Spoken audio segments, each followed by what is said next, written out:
بسم اللہ الرحمن الرحیم۔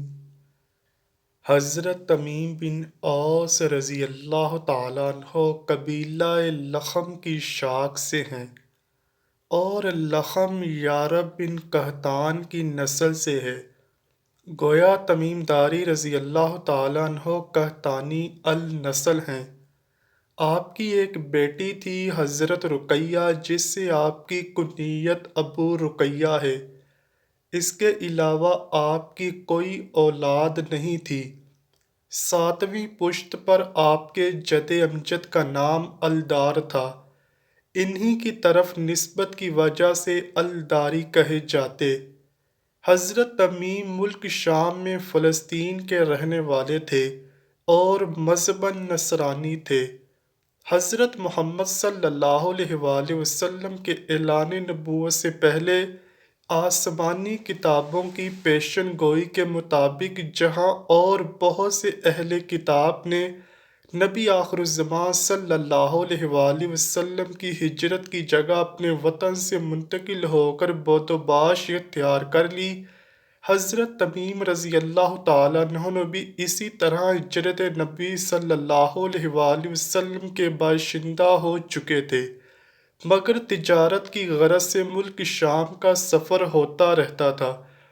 چنانچہ 9 ہجری میں ایک وفد کی صورت میں آپ اور آپ کے بھائی نعیم دونوں اپنے خاندان کی ایک جماعت کے ساتھ حاضر خدمت ہوئے اور مشرف باسلام ہوئے، اور حضور پاک صلی اللہ علیہ وآلہ وسلم کے ساتھ آخری مشہور غزوہ تبوک میں شامل رہے۔ حضرت اکرمہ رضی اللہ تعالیٰ عنہ فرماتے ہیں کہ حضرت تمیم داری رضی اللہ تعالیٰ عنہ جب اسلام لائے تو کہا، یا رسول اللہ صلی اللہ علیہ وآلہ وسلم، یقیناً اللہ تعالیٰ آپ کو پوری زمین پر غالب کرے گا، تو مجھے میری بستی عنایت فرمائیے گا۔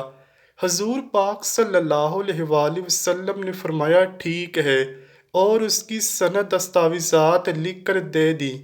چنانچہ حضرت تمیم داری وہ دستاویزات لے کر حضرت عمر فاروق رضی اللہ تعالیٰ عنہ کے پاس آئے، اور حضرت عمر رضی اللہ تعالیٰ عنہ نے فرمایا، میں خود اس کا شاہد ہوں۔ پھر اسے نافذ کیا، یعنی وہ زمین کا ٹکڑا ان کے حوالے کر دیا۔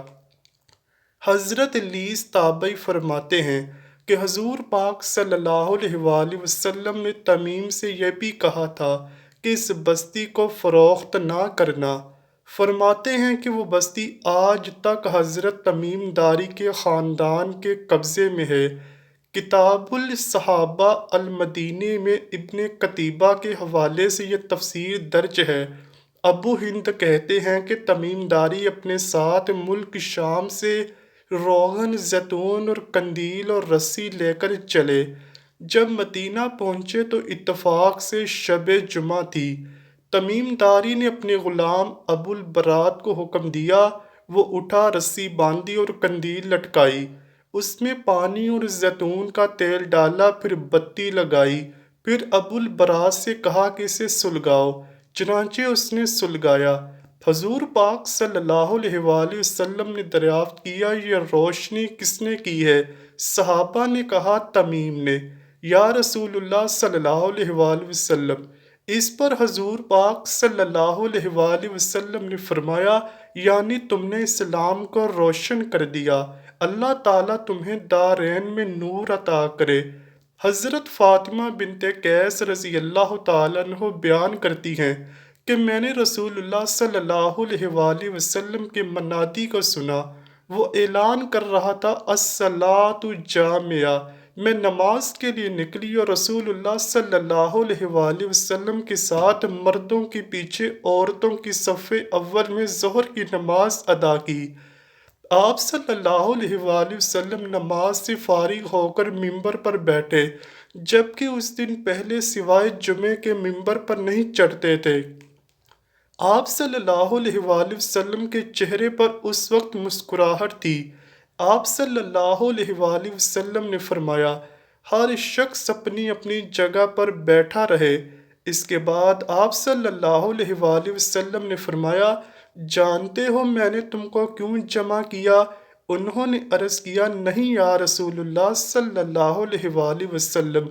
آپ صلی اللہ علیہ وآلہ وسلم نے فرمایا بخدا میں نے تم کو نہ تو مال وغیرہ کی تقسیم کے لیے جمع کیا نہ کسی جہاد کی تیاری کے لیے، بس صرف اس بات کے لیے جمع کیا ہے کہ تمیم داری پہلے نصرانی تھا، وہ آیا اور مسلمان ہو گیا اور مجھ سے قصہ بیان کیا، میں اس سے خوش ہوا، میں چاہتا ہوں کہ تم لوگوں سے بیان کروں جس سے تم کو میرے اس بیان کی تصدیق ہو جائے گی جو میں نے کبھی دجال کے متعلق تمہارے سامنے ذکر کیا تھا۔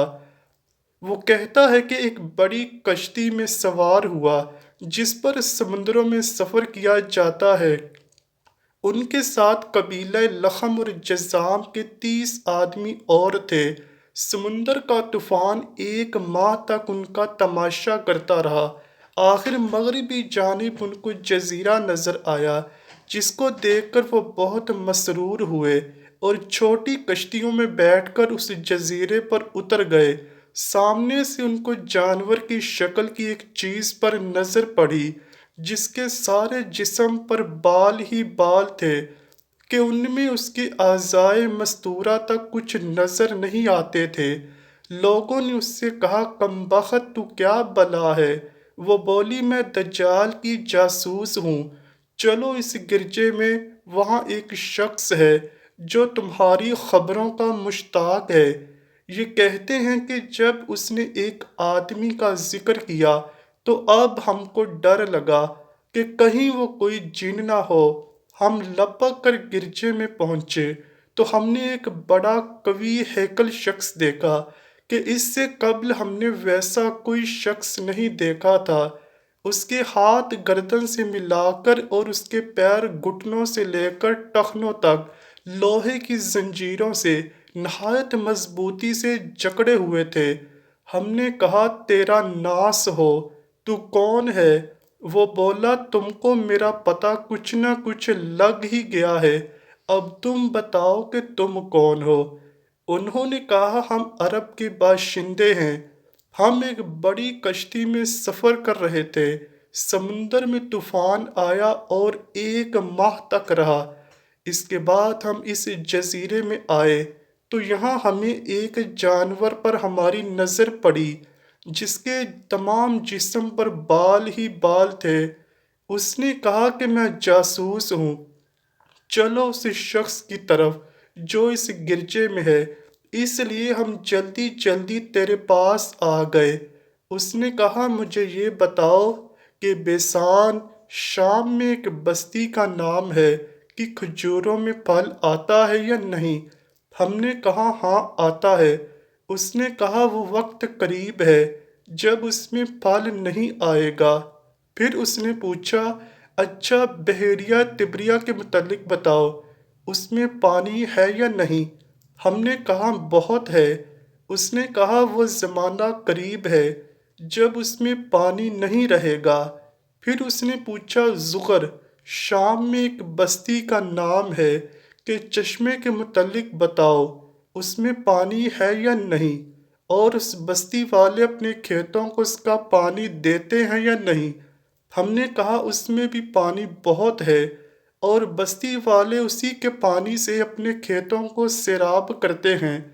پھر اس نے کہا اچھا نبی الامیین کا کچھ حال سناؤ۔ ہم نے کہا وہ مکہ سے ہجرت کر کے مدینہ تشریف لے آئے ہیں۔ اس نے پوچھا کیا عرب کے لوگوں نے ان کے ساتھ جنگ کی ہے؟ ہم نے کہا ہاں۔ اس نے پوچھا اچھا پھر کیا نتیجہ رہا؟ ہم نے بتایا کہ وہ اپنے گرد و نواح پر تو غالب آ چکے ہیں اور لوگ ان کی اطاعت قبول کر چکے ہیں۔ اس نے کہا سن لو، ان کے حق میں یہی بہتر تھا کہ ان کی اطاعت کر لیں۔ حضور پاک صلی اللہ علیہ وآلہ وسلم کے اعلان نبوت کی خبر سن کر اس نے مارے خوشی کے چھلانگ لگائی، اور اب میں تم کو اپنے متعلق بتاتا ہوں، میں مسیح دجال ہوں، اور وہ وقت قریب ہے جب مجھ کو یہاں سے باہر نکلنے کی اجازت مل جائے گی۔ میں باہر نکل کر تمام زمین میں گھوم جاؤں گا، اور 40 دن کے اندر اندر کوئی بستی ایسی نہ رہ جائے گی جس میں میں داخل نہ ہوں، سوائے مکہ اور طیبہ کے، کہ ان دونوں مقامات میں میرا داخلہ ممنوع ہے۔ جب ان دونوں میں سے کسی ایک بستی میں داخل ہونے کا ارادہ کروں گا، اس وقت ایک فرشتہ ہاتھ میں ننگی تلوار لیے سامنے آ کر مجھے داخل ہونے سے روک دے گا، اور ان مقامات کے جتنے راستے ہیں ان سب پر فرشتے ہوں گے جو ان کی حفاظت کر رہے ہوں گے۔ فاطمہ بنت قیس رضی اللہ تعالیٰ عنہ کہتی ہیں کہ رسول اللہ صلی اللہ علیہ وآلہ وسلم نے اپنی لکڑی منبر پر مار کے فرمایا کہ وہ طیبہ یہی مدینہ ہے۔ یہ جملہ 3 بار فرمایا۔ دیکھو، کیا یہی بات میں نے تم سے بیان نہیں کی تھی؟ لوگوں نے کہا جی ہاں، آپ صلی اللہ علیہ وآلہ وسلم نے بیان فرمائی تھی۔ اس کے بعد فرمایا دیکھو، وہ بحر شام یا بحر یمن بلکہ مشرق کی جانب ہے، اور اسی کی طرف ہاتھ سے اشارہ فرمایا۔ اللہ پاک سے دعا ہے کہ وہ ہمیں نیک اعمال کرنے اور برائی سے بچنے کی توفیق عطا فرمائے۔ آمین یا رب العالمین۔ امید کرتا ہوں کہ آپ کو ویڈیو ضرور پسند آئی ہوگی۔ اگر ویڈیو پسند آئی ہے تو ویڈیو کو لائک کیجئے، شیئر کیجئے اور چینل کو لازمی سبسکرائب کیجئے۔ کمنٹ سیکشن میں اپنی رائے کا اظہار بھی ضرور کیجئے گا۔ ملتے ہیں اگلی ویڈیو میں، تب تک کے لیے اللہ حافظ۔